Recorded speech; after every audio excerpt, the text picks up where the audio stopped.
Now, on 105.9 FM and streaming worldwide on the WMAL app. O'Connor and Company.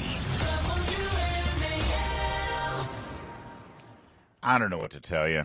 I mean, I'm looking at pictures here of Code Pink posing with Marjorie Taylor Greene in the halls of Congress, saying how much they love her. I didn't think this is how 2020-25 would end. Is it 2020-25? 2020-2025. That would make sense, Cassie Smedile. Good morning, Cassie. Thanks for being here. Good morning, Larry. You're right. That was a jarring photo to wake up to. Medea Benjamin in Code Pink posing with Marjorie Taylor Greene, saying, we love her. Thanks so much. All right, we'll delve into that and a whole lot more.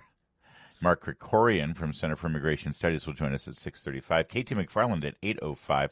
Talk to her about the Russia-Ukraine situation and the seizure of a Venezuelan oil tanker that we will talk about as well. 8:35 brings us Michael Kettner, a reporter from Northern Virginia Magazine, about some of the best Christmas decoration houses. I saw one that looked like they were landing a plane coming out of Reagan. It was incredible, this house. Are you going to tell us where it is? I think it's in Ashburn. It's in Ashburn. We'll talk about it with, Michelle. I said Michael. I just misgendered our guest at 8:35. Please, nobody tell her. They, them. You did it again. It's Michelle. It's Michelle. It's Michelle. Good morning, Cassie. Do you have your Christmas? I'm a little beleaguered right now. The holiday season, you know how you go through a roller coaster in the holiday season? I started at a fevered pitch. I was super high. I was super up. I was super going. And now I'm hitting that lull. Yes, is the answer. Yeah. Are you done with your Christmas shopping? And a few more odds and ends. Odds and ends. But I think it's kind of the moment. You get so excited to buy the first present. You hear the first Christmas carol. And then now you're like, okay. And we, again, I keep reiterating, we're a little off our regular cycle, Meredith. And for the last decade, I wouldn't be here right now. This is our week for vacation. We're usually in the Caribbean. We're usually soaking up the rays and warm sun. And instead, this year, we took our vacation a little early. We took it around Thanksgiving time instead. So we're not used to being here right now, number one. Number two, usually we have Christmas with her family in Oklahoma. I still stay on the air, and I'll be on the air through Christmas this year as well. And so we bring she has all of the Christmas presents direct shipped to Oklahoma. And when we get there a couple of days before Christmas, she locks herself in our room there in Oklahoma, and I don't see her for like 2 days while she does all the wrapping. This year, we are not going to Oklahoma. We're heading down to Augusta, Georgia, actually, where my sister and brother-in-law live, because he's stationed down there with the Army, and he can't leave for Christmas, so we're going to him. That's how we're doing it this year. And so she's been doing all of the wrapping for the last 10 days, like in our living room while we're, sitting by the fire and the tree and all that stuff. So again, it's lovely. It's wonderful, but it's different. And it's thrown me off. I'm a creature of habit, Cassie. Well, that's fair. I got to tell you something. I'm so glad that you acknowledge how much Meredith does to prepare you and your family. Oh, she does everything. For Christmas. That's so nice. Say it louder. Tell her I felt thank you. guilty. When you said, do I still have more presents to buy? And I said a few. I felt guilty because it made it sound like I was getting them. She does everything. I was giving you the benefit of the doubt. I have to tell you. So as I think you know, both of my kids are born during the holidays. We celebrated my son over Thanksgiving, and my daughter's birthday is right before Christmas. So you got to make it special. Holiday babies demand it. Even my mother, whose birthday, I won't even say what number she's going to turn this year, but her birthday is December 18th. She got her separate package delivered to her yesterday. Yeah. And so yesterday, I called my husband into the room where I had all the gifts laid out, and I was like, okay, this is what I'm thinking for birthday. This is what I'm thinking for Christmas. And he looked and he goes, oh, wow. I really had no idea. Yes, this has been weeks going on. If I'm a little bit tense, now you know why. Yeah. But it's really fun and it's exciting. But you're right, like figuring out all the logistics of how to get everything where and in time. Yeah. It's a whole other thing. Santa, he's got nothing on Moms at Christmas. Meredith is great. She does. She I get briefed on everything before, during, and after, and so it's not one of those things where when the present is opened by my own child, I'm as surprised as they are. It's not like that. I know what they're getting and everything, and we talk it through. But I'm with you. We have one child who has a holiday. Well, it's funny. So my oldest son, turns 21 tomorrow. He was born on December 12th, the Feast of Our Lady of Guadalupe. Thank you very much. Muchas gracias. So we've always, but it's sort of far enough, like December 12th versus Christmas. We've never done one of those combined presents. It's always made a big deal. Here's what's funny. My youngest son, EJ, was born on January 8th, which is sort of the same distance to Christmas. Sure. That December 12th is, but I never think of his birthday as being close to the holidays. Isn't that weird? Yes. Because it's after. So you never really, it's like, oh, of course, EJ's birthday is in January. It's ages from now. And in some ways that's tougher because everybody's in like holiday hangover and it's like, oh, that's right. We're celebrating you. Always hard to get everyone rallied again for a birthday party and over to the house. But I often say that where we live in Washington is the best place. Whenever there's a national holiday, patriotic holiday, because we've got all the monuments, we've got Arlington, we've got the great edifices representing our nation, our country, our freedom, our liberty, and our way of life. But this is a great place to be for Christmas time too. In particular, all of the great concerts that you can go to. We talked yesterday on the air about the Kennedy Center's Christmas extravaganza next Wednesday. And we just did Handel's Messiah at the Naval Academy, but there's a bunch of churches and concert venues. The Kennedy Center's doing their own Handel's Messiah. And I understand you're going to a concert tonight. Yes. Well, actually, on Saturday, I'm taking my daughter, but I think they have one tonight. You'll have to check online. But I'm taking my daughter to DAR, to Constitution Hall, for the Air Force band concert, and it's free, and all of the major I shouldn't say major branches, but military, the Navy, Air Force, and Army, I believe, all do their concerts at DAR. Yeah, you got to pay for the Merchant Marines Christmas concert, I believe. Very exclusive, very expensive. Yeah, that's it. But the others, it's worth, if you're looking for something to get in the Christmas spirit, you go into downtown D.C. Of course, it's right by the White House, so you see the national Christmas tree. Yes. So I'm really excited to take her. It's right in the middle for nap time, but I'm going to risk it, because I think it'll be really fun. The military bands are awesome. They're so good. They really are great. Yes. And these men and women are full-fledged members of the military, and they're like, they vie with the professional musicians that you'll see in any major city symphony. I think I heard that they all have to, or at some level, most of them do have advanced degrees in music. Yeah. So, I mean, these are no fooling, really great musicians. And really with the Marine Corps band, it's really fun when they do the sing-along at Christmas time, and everyone, say, if you don't sing loud enough, they will kill you. With their pinky. Yes. It adds an extra. It's like, okay, we're done with the singing. Now the ground fighting. Hurrah! And it adds an extra level of sort of tension at Christmas time, which is kind of, it's nice. It puts things in perspective. You think you're stressed? Imagine. No. Something fun. Looking forward to that.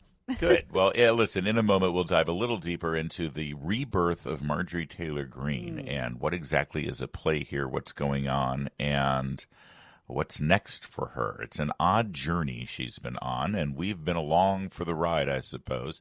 So we'll dive into it coming up in a moment. First, though, it's 5:15. WMAL, making sense of the news. Live from the Home Paramount Pest Control Studios. Home Paramount, the leader in pest control since 1939. So as you know, Marjorie Taylor Greene has gone through a bit of a split here with President Trump as well as her Republican caucus. It seems like this all stems from her insistence that the Epstein documentation that the Congress possessed would be released. Everyone says the Epstein files.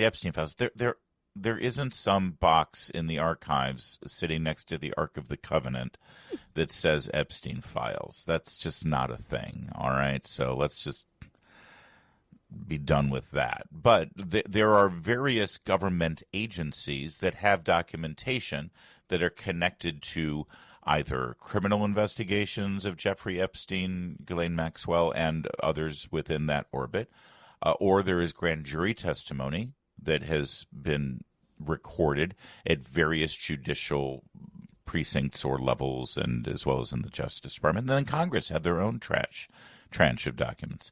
And the Democrats, as you know, were pushing to release anything that Congress had on that. And they're part of the reluctance. Listen, I believe there's threefold reluctance to release all these files. Number one, I think that there are people's names in there that are either directly members of Congress or members of our government, past, present, or future, or are big funders and supporters of members of Congress, and they're trying to protect them. That goes without saying, number one.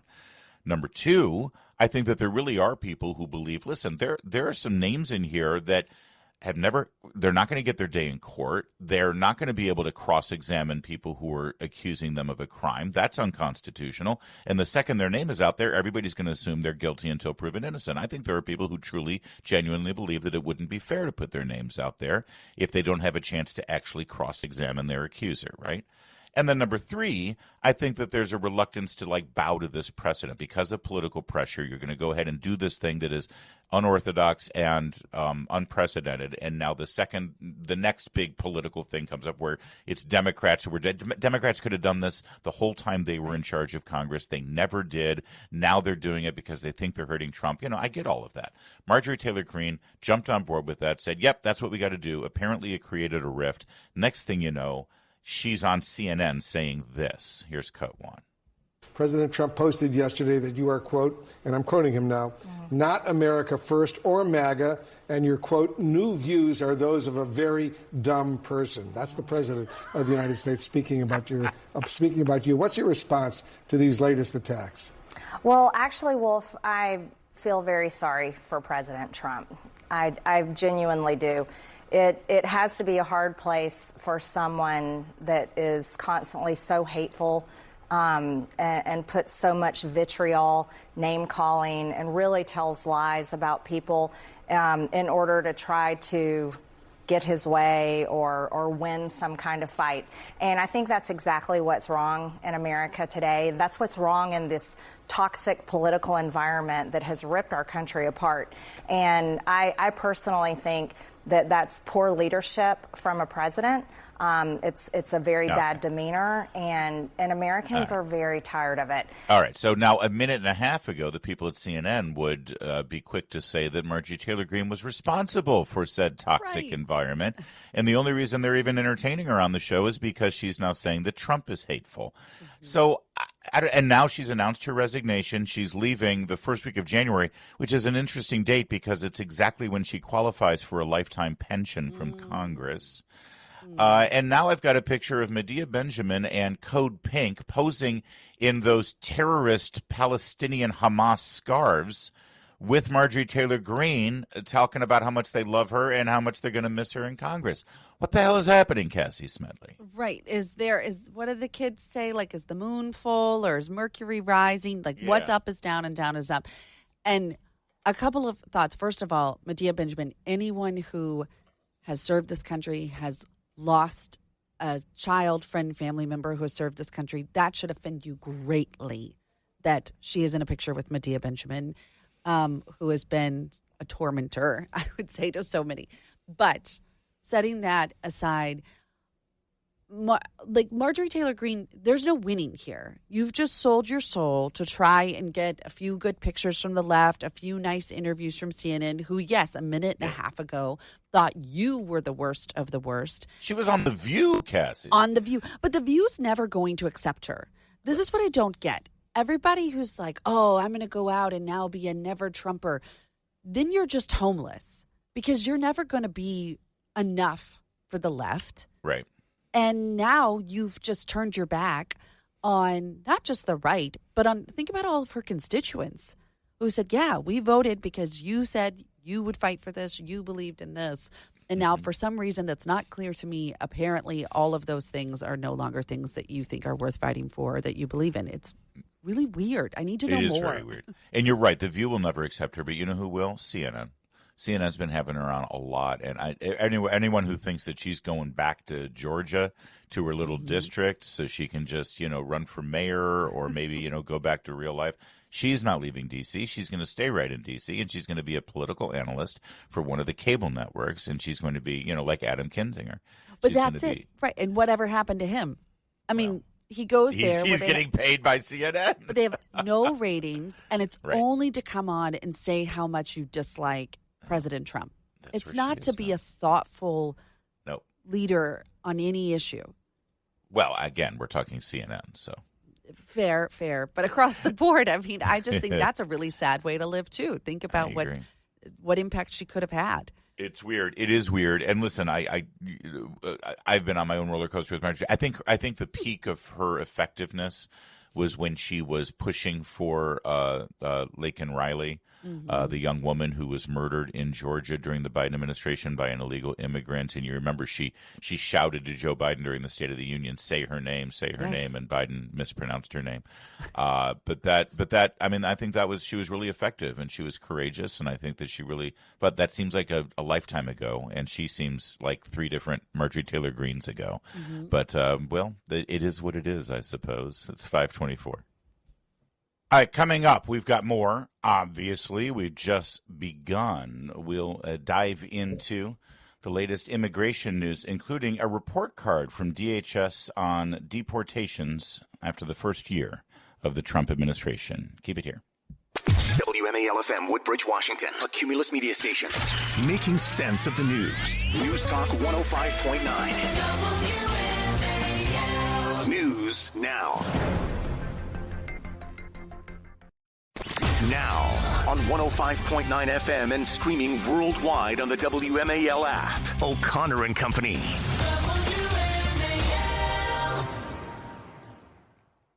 It is 5:37. It's O'Connor and Company. Thanks for tuning in here this 11th day of December. Coming up at 6:35, Mark Krikorian, Center for Immigration Studies. We'll talk to him. There's a lot of stuff going on, of course, with DHS and immigration. We're going to touch on a couple of those topics in a moment. 8:05, K2 McFarland. And then at 8:35, Michelle Kettner out of Northern Virginia, talk about the best Christmas houses to go to. People do that, Cassie Smedile is our guest this morning. And Cassie, people sort of load the kids up in the car and then just go out driving, looking at people's houses that have been decorated. I love it. A good Christmas pastime tradition. Get rid of the screens, get outside. I love it so much. I love going to, in Anne Arundel County, just at the base of the Bay Bridge in Annapolis, or it's just past Annapolis, I think. There is a park right on the water there, and the local Annapolis SPCA, they do a whole Christmas display. You drive through the park, you pay like $20. The money goes to sheltered animals and rescue dogs and stuff. And you just drive through, and they've done these amazing displays, all with Christmas lights. Oh, I love it. Okay, bookmark that one. We also just got an email that our neighborhood is doing it, but my husband said we could not compete. You're not going to step up. Yeah. No, I think we do a nice job, but some people really go crazy and are really good at it.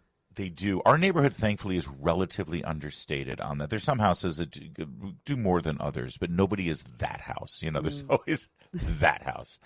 This year, we've got a very nice stylized manger scene in lights that we've done on our front yard, and we've got candles in every window facing the street. And just a little white light trim. That's all. Very, very understated. I love it. You'll have to tell me, or maybe Meredith will, where you got your manger scene, because I do want to add that to our yard. I was just thinking about that. Meredith will tell you. I do not know.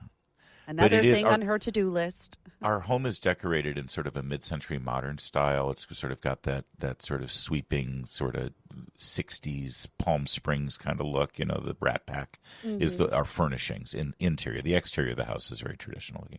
So the manger scene is in. I'll send you a picture. I'll put it out on social media. How's that? So the people want to see it. What the heck I'm talking about. That's funny. People also want to see deportations. That's why they elected President Trump. It was obviously a main thrust of his campaign last year. This after the Biden administration basically neglected any semblance of border security for 4 years. The results, by some estimations, 20 million and maybe even more illegal immigrants in our country. And the president said, we're going to deport the criminals. We're going to deport illegal immigrants. And the Department of Homeland Security put out a notice yesterday that gives us a bit of a report card here on their own efforts.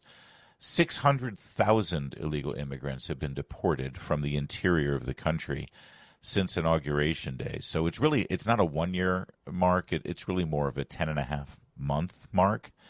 But we're getting toward the end of the year. It's a good sort of stopping point to give the scorecard.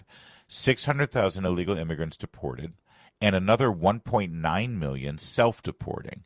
That's a total of 2.5 million this calendar year that have been deported thanks to the efforts of the Department of Homeland Security. I think that's a pretty good achievement. If you had said when the Trump administration began, if by the end of the year we'd have 2.5 million who have either been deported or self-deported, it sort of flies in the face of all of the naysayers who said, what are you going to do? Go door to door, knocking on people's doors and just rounding people up? And no, it's been a little bit more focused than that, but the results are pretty damn good, I think. Yeah, I agree with that. And that self-deport number, I think a lot of people have laughed at that, but that campaign seems to have worked and be working. I think that's a good thing. Yeah, it's listen, I recognize the emotional tug that people feel when they see somebody who has been in the country for 10 years and now they're being apprehended and they're being deported. And listen, if they broke the law, they broke the law, and that's sort of how we are in this country. If you break the law, you have to pay the consequences. Otherwise, law and order doesn't matter, especially when it comes to something like immigration, where you've got people who have waited just as long to get into the country legally, and it's just not fair to the legal process, number one. But number two, when you add to that the fact that they've been here for so long, undoubtedly they have committed other crimes like identity theft, working without a permit, working and getting paid under the table, avoiding taxes, all those things that go along with it.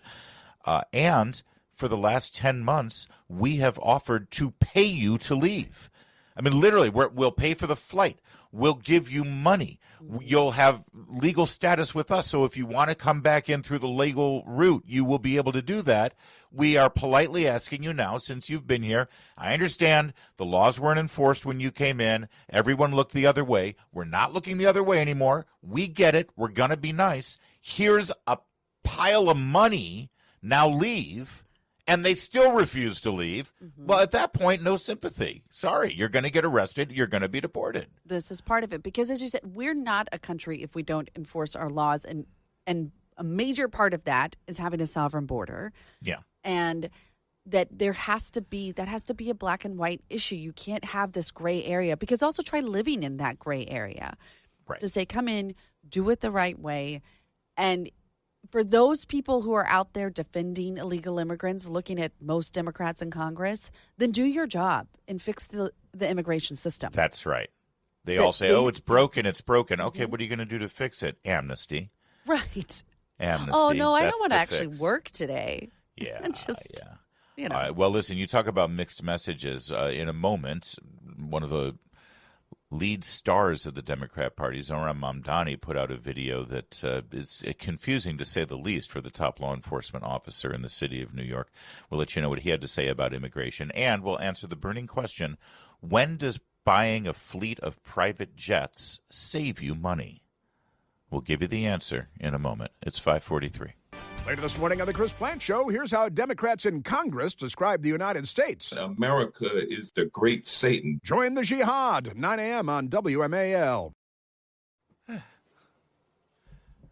Speaking of Democrat jihadists, the mayor incoming-elect of New York City, Zohran Mamdani, has put forth a video. Now, one wonders if he will do this when he is, in fact, the official mayor of New York City, because it's rather irresponsible. But, he's still a private citizen, so he can put out whatever he wants there, I suppose, and say whatever he wants without any specific legal repercussion.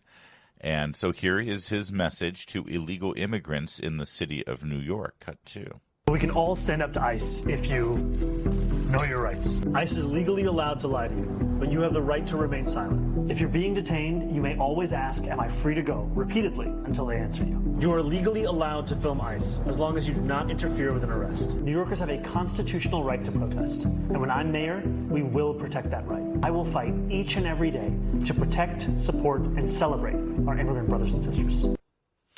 So basically, it's a whole laundry list. And again, this is what they do. They say, hey, I'm just informing people of their rights. I'm just letting them know what their rights are, just educating them on their rights. But of course, exercising those rights to an extreme level will antagonize and interfere with the police doing doing their constitutional duty and their job. So we know what they're doing, and we know exactly what they're trying to achieve. And this is what happens when you elect a professional agitator and protester as the mayor of a city. He has no track record. He hasn't had a job. This is what he does. It's like when we had a community organizer as president. Mm-hmm. It's the same thing. Oh, that's right. I forgot about him. Mm-hmm. And also, it's what happens when you elect a really good actor. You know, Zoran smiles. Isn't it just, it's just so great. And he evades all these questions, and everybody looks at him as just this nice, handsome young man. And he wants you to think that, because then you won't notice when he starts encouraging you. I mean, this is an anti-police rhetoric as well. This is not just about evading the law. This anti-law and order, anti-everything, Yeah. By the way, Cassie, you mentioned, that he's an actor and he's just got a smile and it's a facade and it's all, test marketed. I am still convinced that a not insignificant portion of the New York City population, especially of a certain age, believe they just elected the guy who wrote Hamilton to be their next mayor. Oh, my God, it's so true. He and Lin-Manuel Miranda, just indiscernible. I'm telling you, if someone's got to do a poll on that. He's such a nice, talented man. We should reward him. We'd let him be our mayor. Absolutely. He understands our founding fathers. Meanwhile, people are trying to make a scandal out of a purchase that the Department of Homeland Security has made. $279 million in taxpayer dollars for six Boeing 737 planes that will be used for deportations. And, of course, this is just Trump, and he loves private planes, and this is outrageous, $279 million. First of all, that's a pretty good deal, I think. 6 737s for about $250,000. I mean...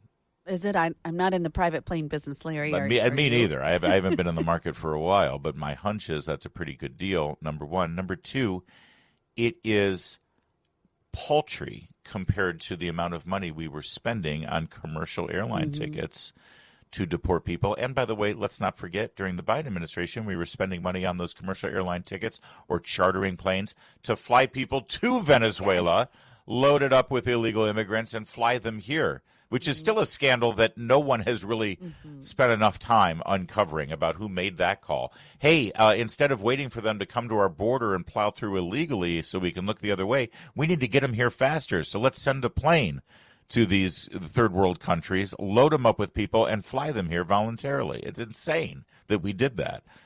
So it actually ends up saving the taxpayer by buying the 6 planes that we can now put into rotation and use for more rapid deportations. What a novel concept. My only question is, and with great respect to Boeing, I think they've worked a lot to recover from this, but isn't the 737 the bad plane? Well, once in a while the doors fall off. I mean, they said, listen, we can't guarantee. Yeah. Maybe that's why it was such a good deal. I kid. But yes, this is quite taxpayer savings. And also, remember when they would let you, or they would fly the illegals throughout the interior of the country? Oh, yeah. And they didn't have IDs. Their ticket would literally say, no ID. Right. It was just a free-for-all. And meanwhile, you're getting a full body cavity search when you try to get on a plane. Yes. Yeah. So it seems like an improvement. Some airlines, you pay extra for that. Also, by the way, the Trump administration is now making an announcement. I don't know how real this is and whether they're really going to push for this, but on the cusp of having the World Cup here, we are concerned about some football fans, soccer fans, and, terrorists coming into the country from some unsavory nations. And so the State Department is floating the idea, and I think DHS is part of this, that some visitors will have to provide their social media history for the last 5 years before they enter the country. Yeah, you and I were just talking about this. This was a jarring thing to come across. I'm just going to admit it, because as we said, I'm not sure I'd want that if I went to another country. But you made a really good point about how the administration sort of trial balloons these ideas. Yeah. Kind of gets the reaction, and then the reality will be something less than that. No, but at least we're laying a marker down saying, True. We're serious about screening people, and, you should expect that. I can't imagine what it'd be.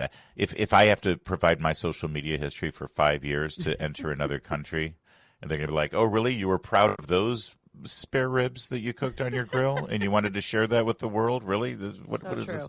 Yeah, for most people, no big deal. We will bounce these things off of Mark Krikorian from Center for Immigration Studies. He'll be joining us in just, about 45 minutes at 6:35. Right now it's 5:53.